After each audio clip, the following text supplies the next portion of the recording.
Hello friends, मैं मुकेश कौशल देश की सबसे बड़ी बावड़ी पर आपका स्वागत करता हूं।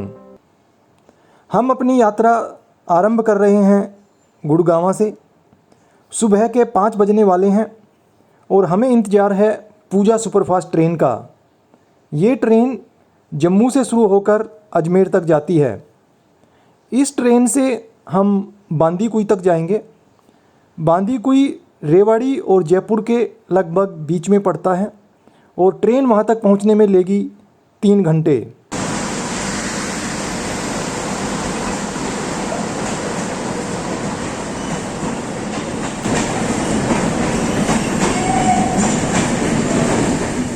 गुड़गांव से बांदीकुई तक का स्लीपर क्लास का किराया है इस ट्रेन में 175 रुपीज़, और यदि आप जनरल का टिकट लेते हैं तो आपको देने पड़ेंगे ओनली 75 रुपीज़। हमारी ट्रेन एकदम टाइम पर है और सुबह 8 बजे हम पहुंच गए हैं बांदीकुई रेलवे स्टेशन पर। गरमा गरम चाय, समोसे गरम समोसे।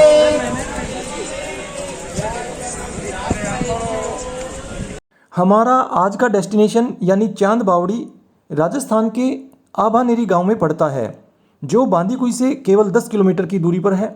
बांदीकुई रेलवे स्टेशन के 2 एग्जिट गेट हैं। हमने प्लेटफॉर्म नंबर 6 यानी कि जो लास्ट प्लेटफॉर्म है उसकी तरफ से एग्जिट किया है, और यहाँ से जैसे ही आप मेन रोड पर आ जाएंगे आपको सिकंदरा के लिए मिनी बस मिल जाएगी। तो अभी हम सिकंदरा जाने वाली इस मिनी बस में सवार होंगे।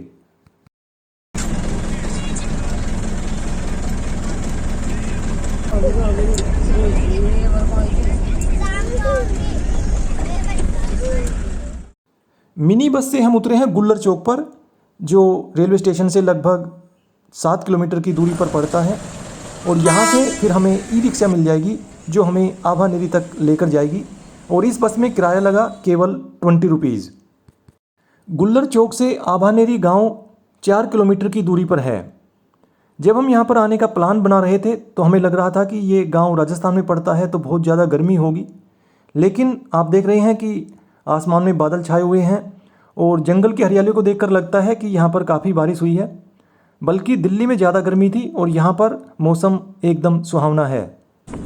ई रिक्शा वाले ने भी यहाँ तक का किराया लिया 20 रुपीज़, यानी बांदीकुई से यहाँ तक पहुँचने में हमें केवल 40 रुपये देने पड़े।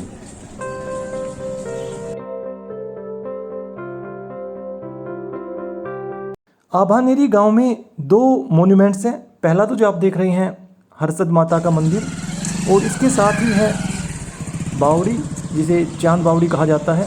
ये दोनों मॉन्यूमेंट्स पुरातत्व विभाग की देखरेख में हैं, और बावड़ी के अंदर जाने के लिए आपको एंट्री टिकट लेनी पड़ेगी। हमने एंट्री टिकट ऑनलाइन ही परचेज कर ली थी। यदि आप गूगल में लिखते हैं PUASI तो ASI यानी पुरातत्व विभाग की साइट खुल जाती है और वहाँ से टिकट आप डाउनलोड कर सकते हैं। ऑनलाइन आपको देने पड़ेंगे केवल 20 रुपीज़, और यदि आप काउंटर से टिकट लेते हैं तो आपको देने होंगे 25 रुपीज़। तो फाइनली हम पहुंच गए हैं अपने देश की सबसे बड़ी बावड़ी यानी चांद बावड़ी पर, जिसे इंग्लिश में कहते हैं स्टेप वेल।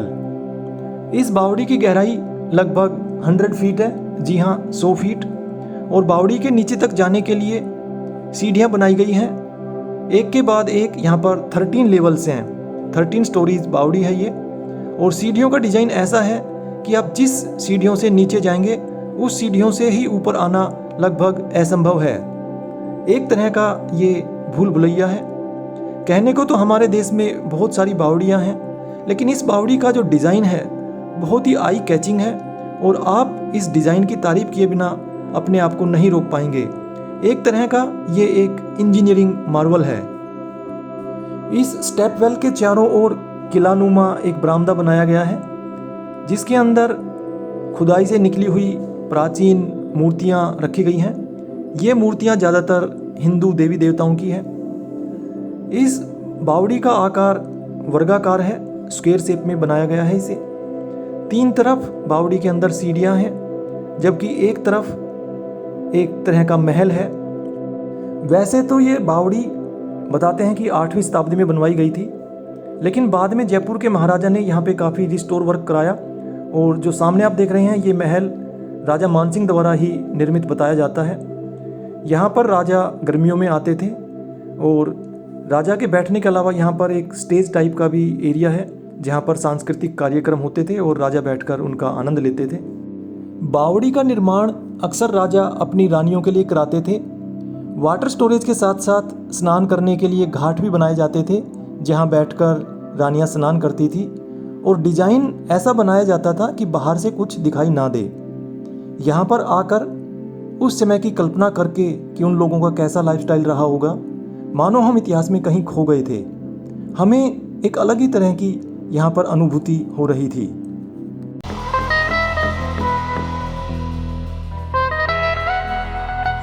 तो जैसे कि मैंने पहले बताया था आपको कि आज हम आए हैं चांद बावड़ी। ये बांदीकुई से लगभग 10 किलोमीटर की दूरी पर पड़ता है और यहीं पर काफ़ी सारे बच्चे आए हुए हैं, इनसे आपकी इंटरेक्शन कराते हैं। हाय।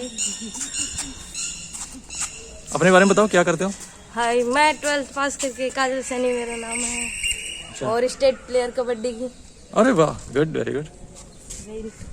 बताओ। बस ऐसे ही हम बांधवी में भी ऐड कर रहे हैं बस। आप आमतौर पर यहाँ पे आते हो कैसे, या आज ही आए हो? नहीं, अक्सर आते रहते हैं। अच्छा, आपके नज़दीक पड़ता है यहाँ पे? हाँ। आपकी टिकट लगती है? नहीं लगता तो है, मतलब 15 साल से छोटे को नहीं लगता है। अच्छा अच्छा। आप क्या कर रहे हो? हम बीएड कर रहे हैं और कबड्डी प्लेयर हैं। अरे सारे कबड्डी प्लेयर हैं आप भी? नहीं, हम अच्छा तीन। अच्छा, आप 3। अच्छा, इसके बारे में क्या जानते हो, इसके बावड़ी के बारे में कौन बताएगा आप में से? इसको राजा चांद ने बनवाया था। अच्छा। जानते हैं तो। आप क्या? इसमें भूल भुलैया है, इसमें कभी कभी पहले शादी वगैरह हुई थी तो इसमें मतलब बारात गुम गई थी। इसमें 2 बारातें गुम गई थी। अच्छा, हाँ पहले यहाँ पे नीचे जाने देते थे? हाँ, पहले जाने देते थे, पर अब नहीं जाने देते। अब बहुत ज्यादा खतरा है इसमें। अच्छा, बेटा आपको कुछ पता है? छोटू, आप क्या देखने आए हो? बस हैं? ऐसे ही हमारे और इसके अलावा और कुछ जानते हो आप? हैं? हम तो जयपुर से हैं तो यहाँ आए हैं। अच्छा, आप जयपुर से हैं? वैसे रहने वाले कहाँ के हो? जयपुर के हैं, रहने हाँ, हम वाले लेके आए इनको, हमारे फ्रेंड्स हैं ये। अच्छा, जयपुर अच्छा। के आए हैं। यहाँ कबड्डी खेलते हैं। अच्छा अच्छा, वेरी गुड, वेरी नाइस। यदि टाइमिंग की बात करें तो आर्कियोलॉजिकल सर्वे ऑफ इंडिया के अंडर जितने भी मोन्यूमेंट्स हैं वो सनराइज से लेकर सनसेट तक ओपन रहते हैं। बावड़ी के बिल्कुल ठीक साथ में ही है हर्षद माता का मंदिर। और आइए अब चलते हैं हम मंदिर के अंदर। ये मंदिर भी उतना ही प्राचीन है जितना कि बावड़ी।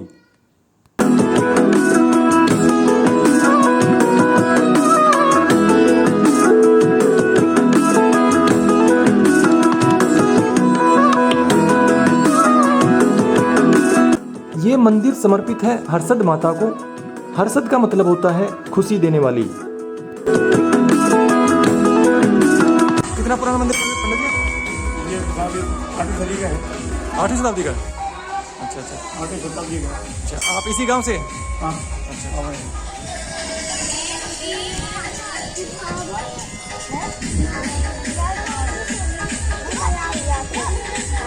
आजकल कावड़ यात्रा चल रही है तो सामने दिखाई दे रहे हैं यहाँ के कावड़िए। इसी गांव से आप? नहीं अच्छा।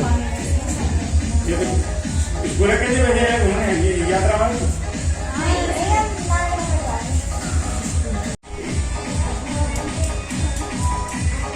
एक चीज़ का हमें यहाँ पर मलाल हो रहा था कि बावड़ी के अंदर विजिटर्स को जाने की अनुमति नहीं है, लेकिन गांव वालों ने हमें बताया कि यदि आप शरद नवरात्रों में यहाँ पर आते हैं तो उस समय बावड़ी के अंदर जाने की छूट रहती है। गांव में टहलते समय हमें दिखाई दिया विलेज लाइफ में यूज होने वाला ये एक यूनिक आइटम जिसे छाछ कहा जाता है। औरतें इसको अक्सर अनाज साफ करने के लिए यूज करती हैं। दिल्ली एनसीआर में ये आइटम शायद आजकल लुप्त हो चुका है।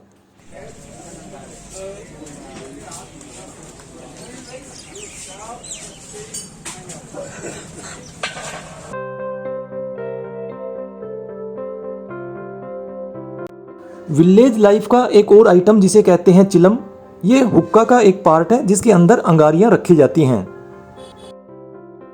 आभानेरी गुड़गांव से लगभग 200 किलोमीटर की दूरी पर है। आप चाहें तो यहाँ पर बाइक से भी आ सकते हैं।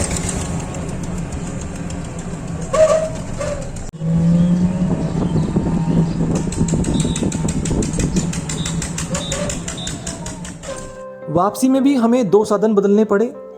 पहले गांव से ई रिक्शा में बैठकर हम गुल्लर चौक तक आए और फिर हमें गुल्लर चौक से बांदीकुई के लिए जीप मिल गई। आमतौर पर जो टूरिस्ट स्पॉट होते हैं वहाँ पर बहुत ज़्यादा भीड़ भाड़ होती है, बहुत ही प्रदूषण होता है, लेकिन यहाँ आज हमें एक अलग तरह का अनुभव हुआ।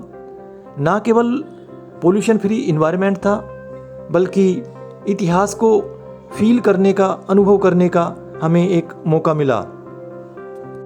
यदि आपकी इतिहास में रुचि है और आप उन चीज़ों को इमेजिन कर सकते हैं, तभी आपको यहाँ पर आने का आनंद आएगा। अदरवाइज़ आपके लिए फिर ये एक इंस्टाग्रामेबल स्पॉट के अलावा और कुछ नहीं रह जाता।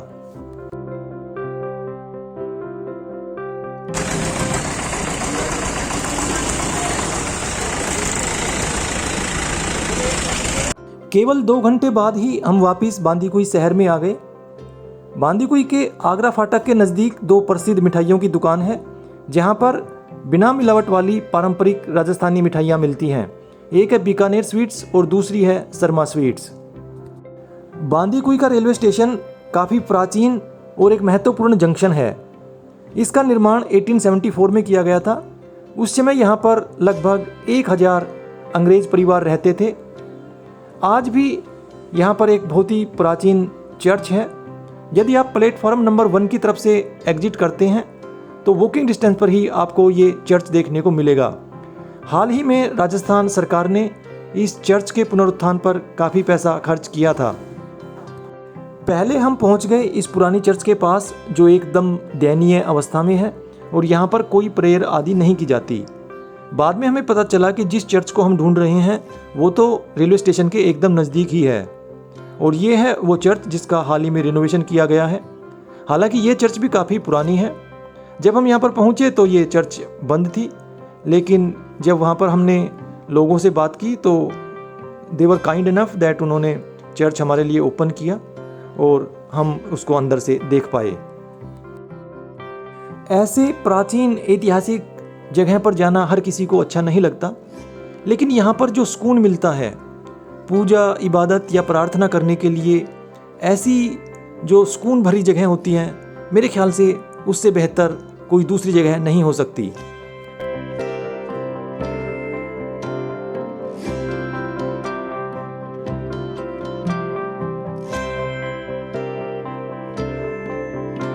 चर्च से पैदल ही चलकर हम वापस रेलवे स्टेशन पर आ गए।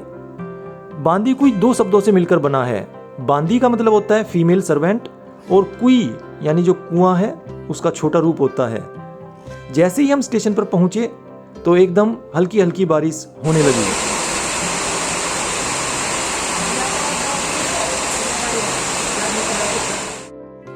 सुबह से जो बादल मंडराए हुए थे, मानो वो हमारी यात्रा समाप्त होने का ही इंतजार कर रहे थे। दोपहर 12 बजे हम वापसी की ट्रेन पकड़कर शाम को 3:45 बजे वापस पहुंच गए गुड़गांव। यहाँ पर मैं आपको एक और बात बता दूं कि आजकल गुड़गांव के रेलवे स्टेशन पर 2 व्हीलर्स की पार्किंग फ्री कर दी गई है।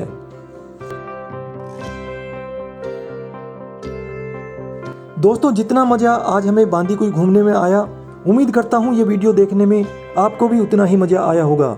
यदि सचमुच आपको वीडियो देखने में मज़ा आया हो तो इस वीडियो को लाइक करें, और चैनल सब्सक्राइब नहीं किया है तो चैनल को सब्सक्राइब करें। एक और मज़ेदार वीडियो के साथ आपसे फिर मुलाकात होगी। तब तक के लिए मुझे यानी मुकेश कौशल को दीजिए इजाज़त। Thank you friends, thanks for watching.